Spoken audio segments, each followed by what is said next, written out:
Sir, प्रधानमंत्री के लक्षद्वीप या बहुत चीजें निकल कर आ रही है कि सबसे ज्यादा गूगल पर लक्षद्वीप को सर्च किया जा रहा है। अब जो टूरिस्ट हैं भारत के, वो लक्षद्वीप की ओर देख रहे हैं। तमाम कंपनियों की तरफ से भी बयान निकल कर आ रहे हैं कि हम मालदीव के जो टूर है वो नहीं ले रहे हैं, लक्षद्वीप की ओर हम लोग आगे बढ़ रहे हैं। नहीं, ये देखिए, दुर्भाग्यपूर्ण बात रही जिस तरह की घटना घटी और वक्तव्य दिया गया वो 3 मंत्रियों ने, जूनियर मंत्रियों ने।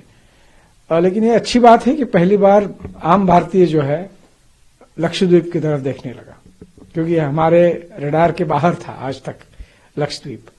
और अगर ये इसी बहाने, इसी घटना के ऊपर जाकर अगर लोगों की लोकप्रियता बढ़ती है लक्षद्वीप के बारे में, और वहां अच्छा पर्यटन का इंफ्रास्ट्रक्चर अगर बनता है, तो भारत के लिए बहुत अच्छी बात है। तो इस दुर्भाग्यपूर्ण घटना में भी एक मुझे सिल्वर लाइनिंग जो दिखती है वो यही है कि हम भी जो है बहुत बढ़िया तरीके से, ये बड़े सुंदर बीचेस है वहां पूरी तरह से साल भर सूरज चमकता है, चंदेरी बिल्कुल बालू है वहां पर, और बड़े ही प्रसन्न, जिसको हम रीफ बोलते हैं, वो है।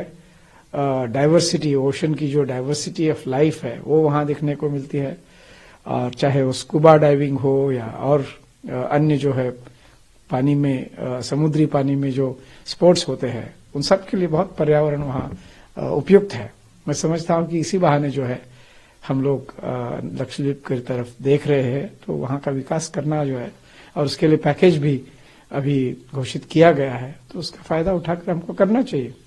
सर, जो विपक्ष की तरफ से जो है रखने चाहिए, इस तरह के बयानों को आप कैसे देखते हैं? विपक्षियों ने क्या कहा मैंने देखा नहीं है, लेकिन बात यह है कि जो भी हो, इसको हम घटना को जो है पीछे छोड़कर आगे हमारी जो बाकी और भी समस्याएं हैं द्विपक्षीय संबंधों में इस वक्त, उसको हल करने में हमारे राजनयिक जो है प्रयत्न चल रहे हैं।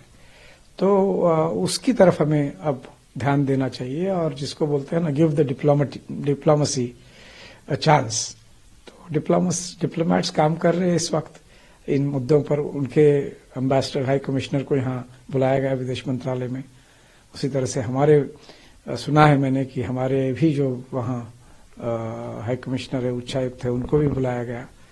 तो राजनीतिक मसला है, तो उसको हल किया जाएगा राजनीतिक तौर पे। वहाँ की जो पूर्व नहीं, बिल्कुल सही है। आई थिंक मारिया दीदी जो है उस देश की जो एक प्रमुख इस वक्त विपक्ष की पार्टी है, एमडीपी, उसका प्रतिनिधित्व करती है। वो वहां रक्षा मंत्री रह चुकी है। अन्य भी बहुत महत्वपूर्ण पद उन्होंने भूत में निभाए हैं। तो उनको परिस्थिति की पूरी कल्पना है। उनको ये भी कल्पना है कि भारत किस तरह से मदद करता है, जिसके बारे में पूरी तरह से बताया नहीं जा सकता है। लेकिन एक जरूर है उसका तथ्य कि भारत ही एकमात्र ऐसा देश है जो बिना किसी अपेक्षा के मालदीव की मदद करता आया है 1988 से। तो ये अपने आप में एक महत्वपूर्ण बात है, जिसके बारे में जितना हम सोचते हैं उससे भी ज्यादा मालदीव के नागरिकों को सोचने की जरूरत है।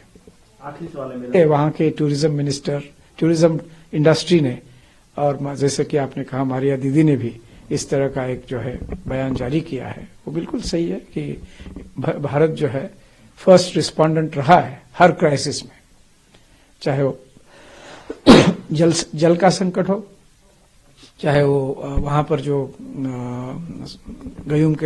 प्रेसिडेंट गयूम के समय पे वहां कू हो गया था ऑलमोस्ट, जिसमें भारत ने उनको बचाया, और वो जो वहां पर जो इंसर्जेंट्स थे उनको भगाया, उनको पकड़ा। तो भारत ने तो उनकी इतनी मदद की है, जिसके लिए उनको वास्तव में गंभीरता से सोचना चाहिए।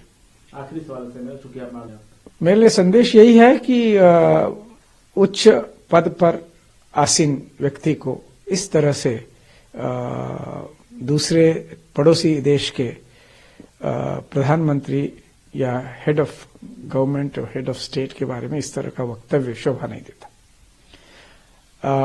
और इसीलिए कुछ लोगों ने हमारे यहाँ, विशेषकर भारत में, बड़ा आक्रोश हुआ इसके बारे में।